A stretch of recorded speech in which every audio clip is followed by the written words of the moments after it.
All right, it's time now for the Great Day Morning Mix. Lizzo has broken her silence, saying she is, quote, hurt and not the villain after 3 of her former dancers accused her of sexual harassment and creating a hostile work environment in a lawsuit this week. The 35-year-old singer took to Instagram writing, quote, usually I choose not to respond to false allegations, but these are as unbelievable as they sound and too outrageous to not be addressed, end quote.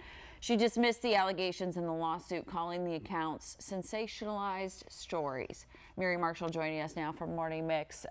We were, I think, all just kind of waiting to see if she was going to respond or not. Yeah, and it was just, earlier this morning, she came out with this and said, listen, I've got to say something about it. And of course, when you're going through, if your brand is being attacked in any way, you do want to respond to it. And she did it personally on her Instagram instead of having like a PR company come out. So she did end her statement by saying that she doesn't want to be perceived as the victim, because she's saying, hey, look what's happening to me. These allegations are crazy, but that she's not the villain. So that's kind of, where she's going with it right now. We shall see how this plays out. Yeah.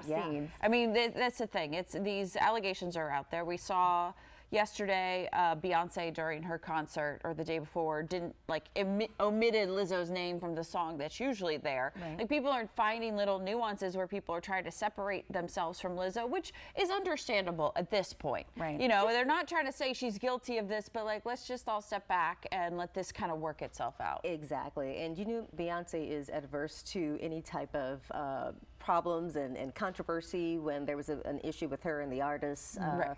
What was the artist? She sings My Milkshake, I think, brings Oh, yeah. She was like, just take it out, no problem. Yep, that's right. She's going to step back and let it all play out. She keeps it classy. She really does. Yeah. High road, for sure.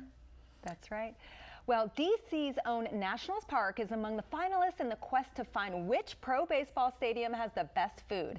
In addition to the usual stadium fare, Nats fans can enjoy regional favorites like hot dogs and half smokes from Ben's Chili Bowl or crab cakes. Right now, Citi Field in Queens, New York tops the USA Today survey. Nats Park is in the middle of the pack at number 10, and you have 18 days left to vote. You can cast your ballot for the baseball stadium with the yummiest eats at 10best.com.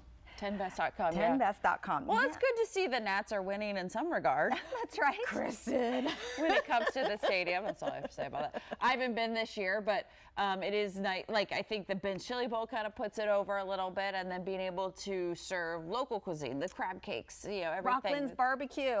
I'm sorry, that's the favorite? best in the country. So I'm going to have to vote for Nats Stadium with the Rockland's barbecue, and they also have healthy options over there. They do. I think what is it called? Field of Greens.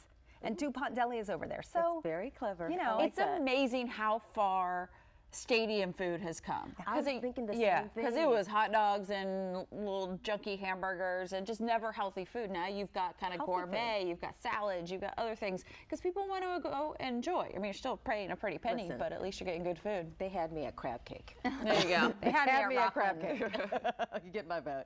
All right, and the Baltimore Symphony Orchestra is set to host a concert featuring music all composed by artificial intelligence. The group started with the experiment when using AI to determine a song's notes and rhythms. And thanks to a partnership between the orchestra and MindGrub Technologies, everything from the concert ads to the drink menu are all created by AI. Seats are still available for the show. It's coming up on August 9th. I think, ladies, this is the wave of the future. It is, but it makes me so nervous. Yes. Obviously the orchestra is in on this, and that's what the actors and writers are fighting against right now, is how AI is taking their jobs. That's why they're one of the reasons they're striking. So what do the composers think? What do the ad designers think? It's nice to kind of have that option of AI, but it's a little scary. It seems like they're leaning into it. And the BSO, I think they've had a reputation for being kind of innovative when it comes to things. So, this kind of shows what we can do with AI technology and how we can enhance stuff. And it's scary, but it's here. I know, right? That's the thing. It's not going anywhere. That's the thing. They're saying that this is a partnership, and it's going to be so interactive. People can interact with the AI and also with virtual reality as well. Yeah. So okay, we will follow that. We will. That's right.